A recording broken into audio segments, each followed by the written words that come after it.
Hey guys, welcome back. Stu here, and today we're playing Dawdling Desert for Rollercoaster Tycoon Classic, part 39 of the VJ scenario pack. In this huge flat land desert, you have a limited time to achieve your objective, but with extra money. Your objective to achieve a park value of at least 700,000 at the end of October year 2. Oh Lord, wow. Okay, so yeah, it is a pretty big park, but a pretty stupid goal, to be honest, because it's not really realistic to build unless you just spam rides. So we've got, wow, we've got tons of cash and no loan as well. So, and the park's closed.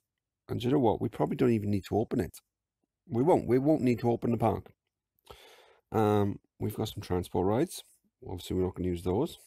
Gentle rides. Probably not going to use those. Decent selection of coasters. We could probably boost the ride stats on that one. Unless, no. Okay, so the rides I would be most interested in are the drop towers. So either the vertical launch, what's it called? The launch tower or the rotor drop. Those are the ones I'm going to be most interested in. So what have we got? Let's just double check. We've got on thrill rides, we've got on maximum funding. Yep, park's closed. So yeah, we are just going to spam rides. So whilst I'm waiting to see what unlocks, it might be worthwhile having a play about with one of these to see if I can build something interesting.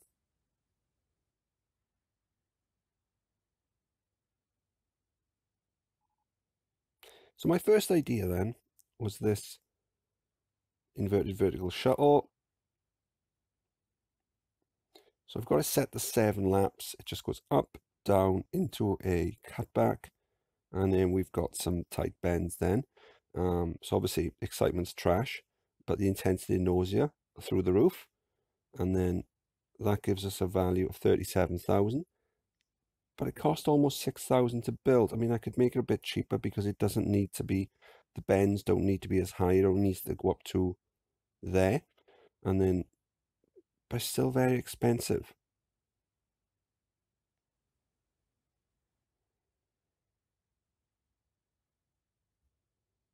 Okay, so my second quick design then is this one. So we've got higher intensity and nausea as well. I mean, check out that airtime. So it's, most of that is coming through the inline twists here because it's going to go through that very, very slow. And then that gives us a park value of 43,000. It's a bit cheaper than the other one, but still, it's too much. Because if we spam these, we're only going to get about 30,000 from each one because it's going to give us a penalty.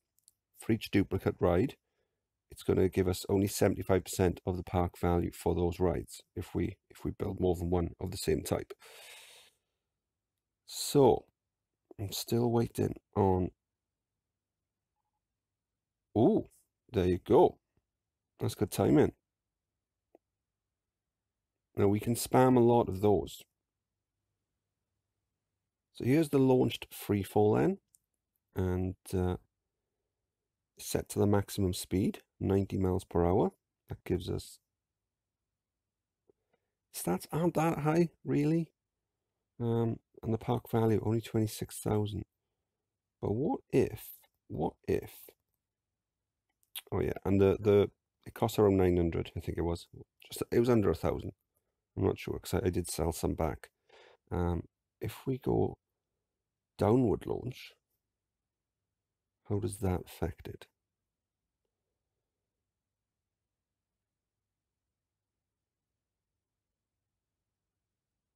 It's more or less the same.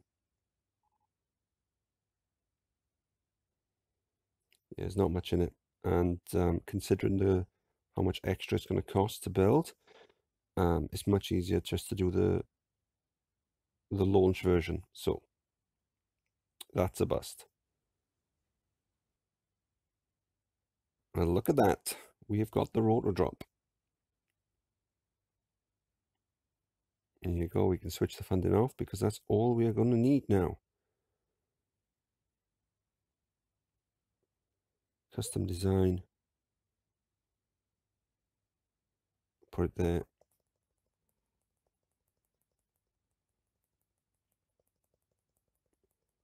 Maximum height. Put it on test.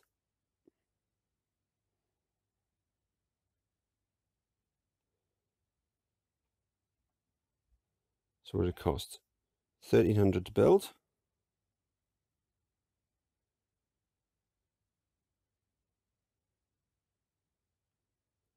Gives us a park value of 34. Intensity and nausea both 25.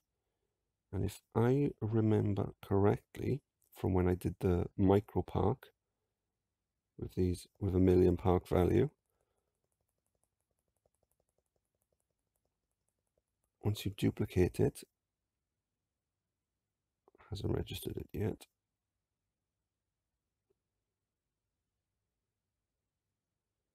Yeah, once you duplicate it, park value drops down to about 25,000. So that should give us 50,000. So 4 of these will give us 100,000. We need 700,000. 7 4s, 28. So if we get 28 of these, we'll get 700,000 park value easily. Okay, so we've got 29 built in a completely random pattern. Just to make sure, if we check, so I saved the first one as PV for park value. And if we look, it costs 1,759. It's got the stats just there. So park values on 440 at the moment, because some of them haven't finished testing. Just to check, we can go into the right screen, and it shows they're all on test run. So if we fast forward it, and then you'll see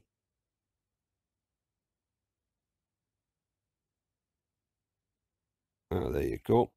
So we got 725,000, 750. That was the last one I built, and the stats are back on that. So 750,000 park value. Yeah, and now because they're on test, it means they don't age. So they won't depreciate in the second year. And we can show that because once it goes over October, once the end of October occurs, once March happens, right? Let me speak properly. Once March happens, there you go, it's March, and it's still showing that it was built this year. So these won't depreciate in value. It's 750,000 now, and it'll continue to be 750,000 at the end of October year 2 when we pass the scenario. Almost end of October, we need 700,000 park value. We have got 751,000 park value. It's amazing how quick it does run on fast forward when you haven't got that many rides or guests or anything else in the park. It really does go along at quite a bit of pace. When you've got a full park and you're running on fast forward, it doesn't really do much. Not my device anyway.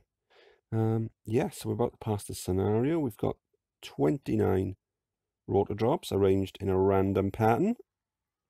And we've done it. Stew. There you go. Yeah, it's in a 2-year goal, 2-year scenario, such a high goal. You're only ever going to do it by spamming. I mean, you probably could. You probably could build. I don't know. Honestly, if someone could do it by actually building rides, then that would be pretty impressive. But even if you built the designs and spammed them, yeah, I don't think you'd be able to do it. So yeah, we did it cheesy, but whatever way was there to do it.